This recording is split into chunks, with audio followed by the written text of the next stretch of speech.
This has always been a nation on the move, shaped by waves of immigrants from around the world. Religious believers, socialist dreamers, and Holocaust survivors, refugees from Muslim lands, and a fair number of newcomers from North and South America, and even as far off as Australia. They turned their biblical promised land into modern Israel.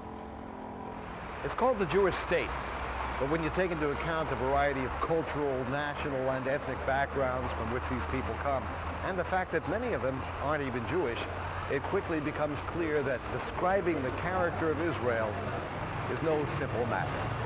Start with the fact that some 20% of Israelis are Muslims, Christians, and other minorities. Take into account the recent arrival of more than 1 million new immigrants from the former Soviet Union and almost the entire Jewish population of Ethiopia. It's enough to make a social scientist's head spin. Even one like Israel's leading demographer, who came here from Italy. It's a lively mosaic and never a dull moment. So on one hand, you have, in fact, a highly functional Israeli society. On the other hand, there are certain unsolved problems, mostly at the kind of ideological, ideal point of view. What is Israel? What is the nature of the state of Israel? It may take several generations to answer those questions. Meanwhile, each wave of newcomers faces its own challenges. Those who came from the villages of rural Ethiopia find the transition to modern life especially difficult, reflected in about 50% unemployment and frequent domestic problems.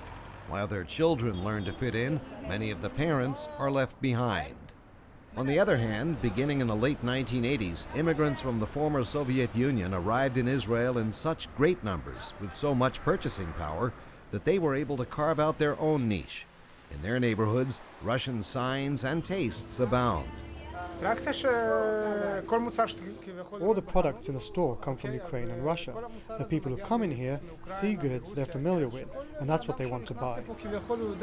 That includes non-kosher products like pork and seafood that Russians love, and many Israelis forgo for religious reasons. That's just one aspect of the culture clash. We don't shout. We try to behave ourselves. Tova Grushko came to Israel from Russia as a high school student. Now she's doing graduate work in marine biology. For her, the transition to Israeli life has gone smoothly. Less so for her parents. While they found nice lodgings in the seaside town of Ashdod, they found it impossible to pick up the pieces of their lives. In Russia, her father was a successful civil engineer. In Israel, he could only find factory work. Tova's mother was a Russian language teacher. In Israel, she ended up working in a commercial laundry and learning one of the most important words in Hebrew. You need to have patience. That's a word I've learned quite well. Whatever moving to Israel took away from them, it gave them something they couldn't find in Russia: the ability to openly revel in being Jewish, with no fear of anti-Semitism. In return, Russian mass immigration provided Israel with a source of new energy. A huge influx of highly qualified human capital, a resource of exceptionally high value that helped Israel undertaking what I would call the big leap forward in its economy and infrastructure, which happened basically during the 1990s. Something else happened in the 1990s. Growing unrest prevented Palestinians who once provided a source of cheap labor from continuing to work in Israel. In their place, non-Jews began arriving, often illegally, from other parts of the world. Many of them inhabit this rundown neighborhood in South Tel Aviv. You have Chinese, you have Nepalese, Filipinos, Burma.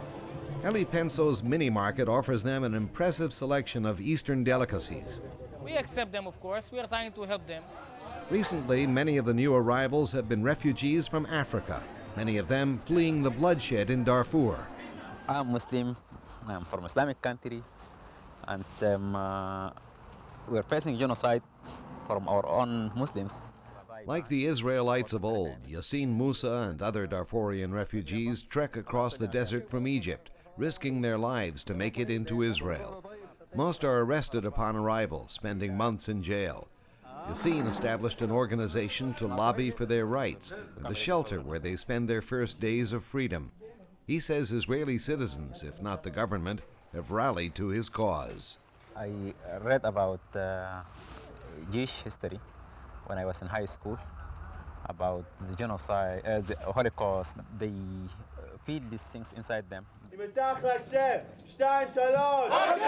If there is a real melting pot in Israel, this is it.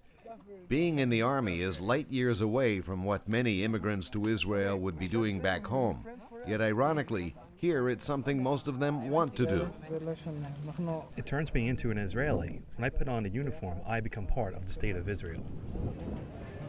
Leaving one country to settle in another is something most of us will never experience. It'll take years to understand how the arrival of so many newcomers affects the character of Israeli society. But it's already clear that this nation of immigrants, much like America, has a knack for making all sorts of people feel at home. This is Michael Greenspan, reporting for Worldfocus in Israel.